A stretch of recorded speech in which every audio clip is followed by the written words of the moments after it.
welcome back. We are out and about today. I'm about to head into Lowe's to get some more of the beadboard planks for my wall right there by the pantry that I painted. I think it was last week's video. You guys saw that.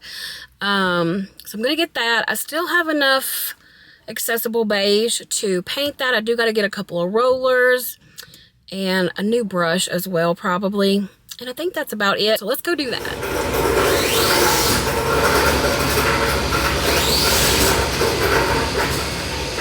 So I got a lot of questions when I was doing my beadboard walls in the hallway. I'm going to show you guys what I used. They have two different sizes here at my Lowe's.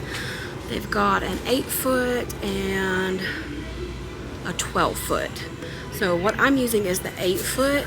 So I'm going to look through these and find the straightest ones that I can. You always want to make sure that your boards are as straight as possible. You don't want them to be warped or have a lot of damage to them. So I make sure to look over all of them very carefully. Another thing that I pay close attention to is knot holes. Some people really like things like this. It does add character. I personally prefer boards that do not have very many knot holes. I don't want it to show through the paint. Another thing that I'm looking at is the edge, the tongue and groove part, to make sure that it's not chipped like this one is.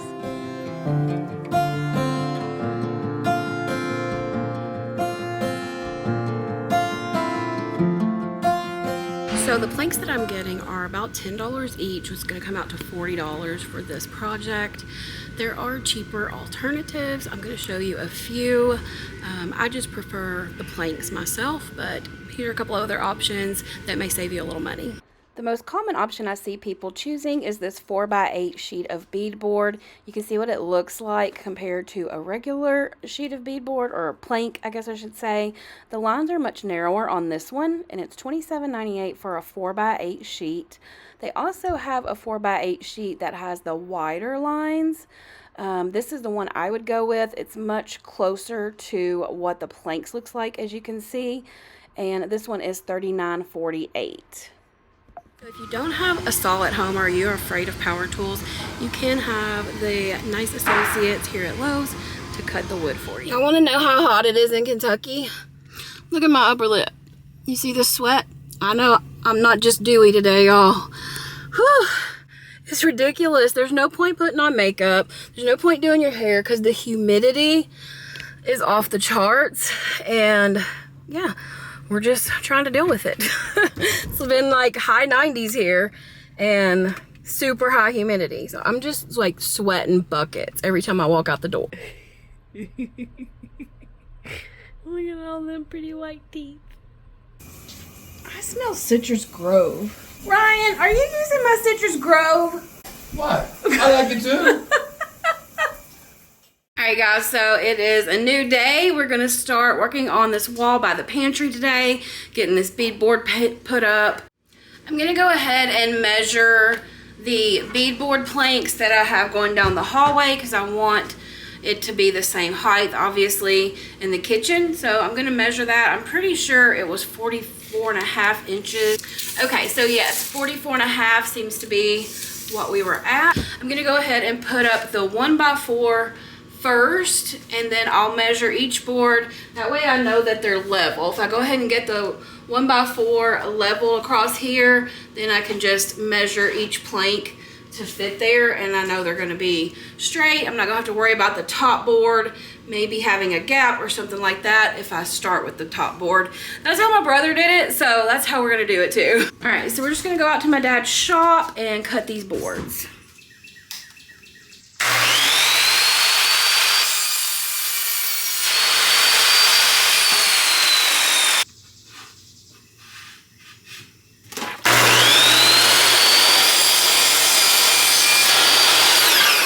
Okay, so as I'm looking at this board to put it on the wall, I'm noticing that it's really twisted. You can kind of see.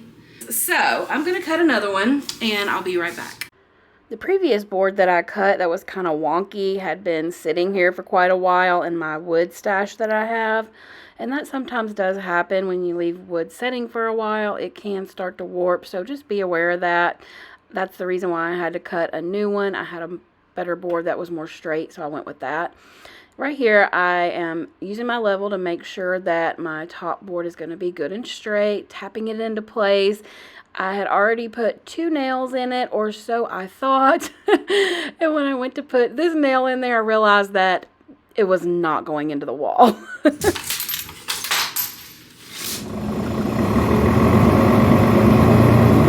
Okay, be sure to check your brad nails if you're going to do a project. These are too short. I had some left over from another project that I did, so I need to change these out for some longer ones. All right, let's try this again.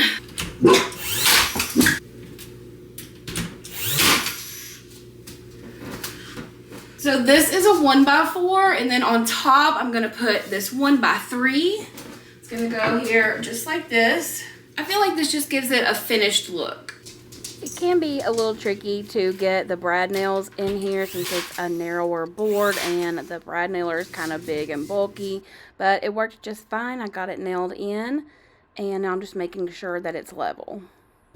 Perfectly level. All right, now that I have the top portion done, I can go in and measure from the bottom of this 1x4 down to my baseboard, and that's gonna tell me how long I need to cut my beadboard planks. I do measure for each one because things are not level. This mobile home is an old mobile home. The walls are not even, nothing is level, nothing is flat. It's just so I'm gonna measure each cut, make sure that it's right.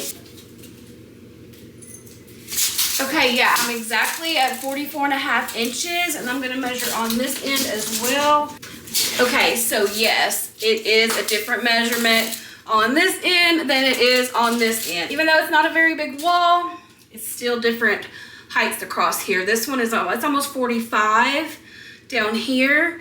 And up here is 44.5. So unless you got a newly built house, your walls probably are not perfect. So just take your time, measure each one, make sure you're getting it right the first time and you're not wasting wood, wasting money, having to recut. Okay, so I have the wood here in the floor. I'm gonna go ahead and measure it out and mark it. And I have my little helper here today is Riley. Look how big this boy's getting.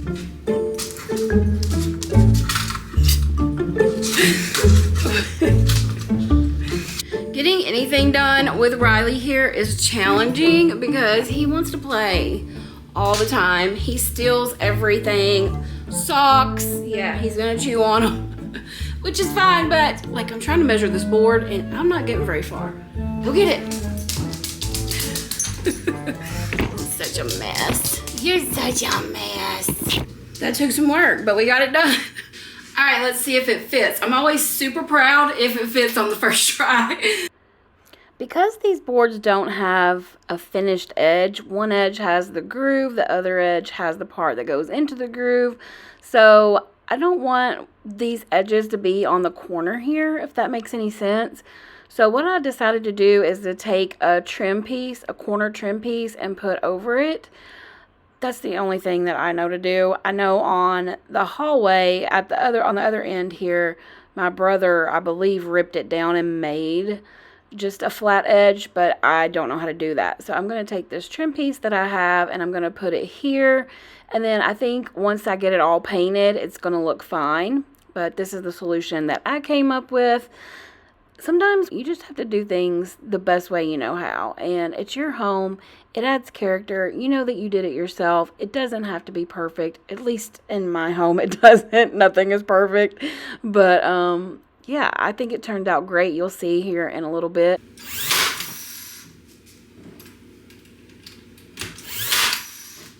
This is the best solution that I can come up with, and I think it's going to look fine once I paint it all the same color. It'll be good. Just gonna make sure that it's still level, that the plank is level and everything before I nail it in at the bottom. Okay, right there, it's perfectly level.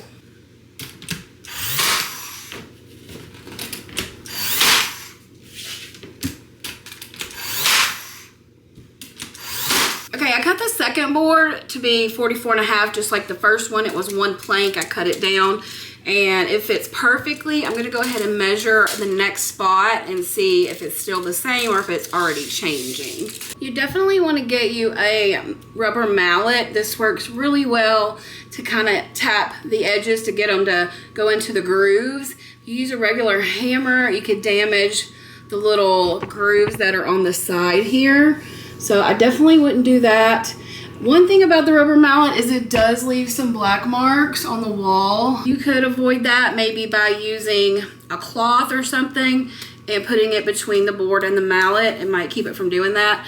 I personally am not concerned about it with this project because I'm gonna paint it all. If you weren't gonna paint it, then you definitely wanna be more careful with the mallet and leaving the marks. Now I'm gonna go on with my next board. I went ahead and cut 2 boards, and I did have to make these longer. It did change a little bit, so I did that, and I'm gonna go ahead and put this one on, and I'll show you how I tap that into place.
The planks that I have won't fit this whole space.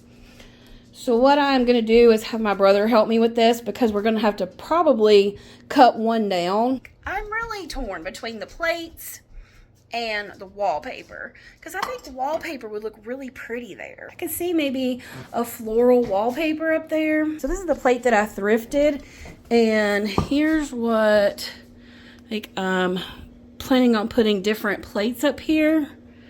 But I'm still struggling. I don't know if I love it. I also picked up this pantry sign. And I think I'm going to put it up here and move this hook down. I might get a gold hook or put some rub and buff on it. But I want to put the pantry sign up there and then hang the basket below it. I need to get some new flowers for it. Those have been there forever. So I am on my way to pick up little Sophie. She called me the other day. She said, when are we going to have a girls' day? So, of course, I had to make that happen. So I'm on my way to pick her up right now. Are you ready for a girls' day, Sophie? Yeah! Yay! Let's go! What a wonderful life. How lucky am I that I get to hold your pretty hands in mine. No clouds in the sky, nah, when you're by my side. It's like the sun is shining from those eyes. And darling, when you look at me, the noise starts turning to a song. Well, she got a hot dog and an orange drink that she wanted. And now we're swimming. Huh? Is it a fun girls' day? Yeah. Just like the rain is gone, I'm holding on like the sun in the sky, like the stars in the night. When I look in your eyes, I knew it all along. You're where I belong. Where I belong. Say hi, guys. Hi guys. We're having a fun day. Yeah, and Steffi driving. She accidentally went under. I'm sorry. I really did have the best day with Sophie. I love when I get to spend time with my nieces and nephews, especially one-on-one, so that I can really give them my full attention and do things with them that they enjoy doing. Once we finished swimming, Sophie wanted to come back and play with Rosie. I hope you guys enjoyed today's video and my little DIY project. I will be doing more beadboard around my kitchen, so that will be in videos to come. I'm also going to be painting my kitchen cabinet soon, so be sure to stay tuned for that. I hope you guys have a great rest of your week, and I will see you in the next video. Bye.